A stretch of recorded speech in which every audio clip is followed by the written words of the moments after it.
नमस्कार, मैं हूं आपके साथ तौफीक उमर और आप देख रहे हैं V1 न्यूज़। गाजा में एक साल से चल रहे भीषण रक्तपात के बावजूद जहां हमास आतंकियों ने सब कुछ गंवाने के बाद भी हार नहीं मानी। इजराइल ने महज 15 दिनों में ही हिजबुल्लाह को घुटनों पर ला दिया है। हिजबुल्लाह के उपनेता नईम कासिम ने इजराइल से युद्ध विराम की अपील की है। हिजबुल्लाह इजराइल के सामने गाजा की शर्त भी छोड़ने के लिए राजी है। इजरायली सेना ने कुछ ही दिनों में हिजबुल्लाह के कई टॉप लीडर्स का खात्मा कर दिया है। हसन नसरल्लाह के बाद उसके उत्तराधिकारी सफीउद्दीन को भी मार डाला है।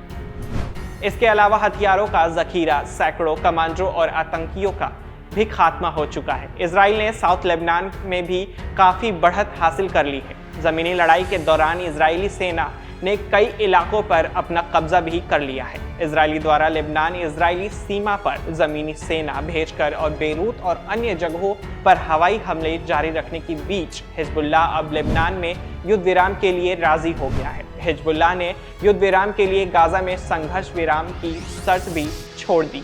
हिजबुल्लाह के उपनेता नईम कासिम ने कहा, हम युद्ध विराम हासिल के लिए किए जा रहे राजनीतिक प्रयासों का समर्थन करते हैं। एक बार जब युद्ध विराम मजबूती से स्थापित हो जाए तो कूटनीति के जरिए अन्य बातों पर भी सहमति पूरी कर ली जाएगी। इस वक्त हमारे लिए लेबनान वासियों की जान से ज्यादा बढ़कर कुछ नहीं है। कासिम ने मंगलवार को अपने टेलीविजन भाषण में यह बात कही। द टाइम्स ऑफ इजराइल ने आज की इजरायली टेलीविजन चैनल 12 की रिपोर्ट का हवाला देते हुए कहा कि संयुक्त राज्य अमेरिका, अरब और राज्यों ने मध्य पूर्व में चल रहे तमाम युद्ध को रोकने के लिए ईरान के साथ गुप्त वार्ता शुरू कर दी है। एक्सियोस ने 3 अमेरिकी अधिकारियों के हवाले से बताया है कि अमेरिकी राष्ट्रपति जो बाइडेन ने बुधवार सुबह इजराइल के प्रधानमंत्री बेंजामिन नेतन्याहू से फोन पर भी बात की। बाइडेन ने नेतन्याहू के बीच ईरान से चल रहे संघर्ष को लेकर भी चर्चा की गई। समाचार आउटलेट ने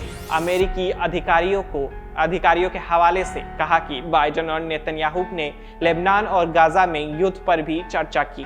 बता दें कि इजराइल ने गाजा में हमास से भीषण युद्ध के बीच लेबनान आतंकियों को हिजबुल्लाह से सीधी लड़ाई का ऐलान किया था।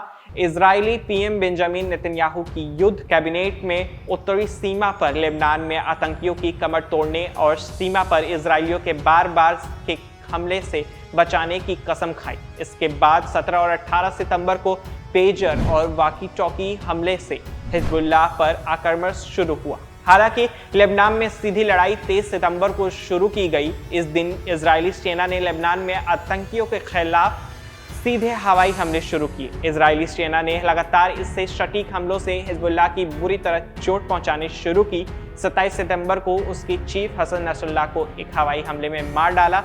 फिर उसके उत्तराधिकारी सैफुद्दीन को और उसके अलावा हिजबुल्लाह के कई विंग कमांडरों को ढेर कर दिया। 23 सितंबर को शुरू की जंग में इजराइल ने हिजबुल्लाह को बुरी तरह पछाड़ दिया है। युद्ध रणनीति के तहत इजरायली सेना ने हवाई हमलों के बाद कुछ दिन पहले ही लेबनान में जमीनी हमला शुरू कर दिया।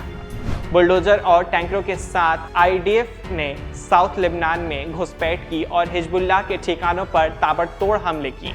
हिजबुल्लाह के सिर्फ कमांडर और लीडर ही नहीं, हथियारों के जखीरे भी अधिकांश नष्ट किए जा चुके हैं।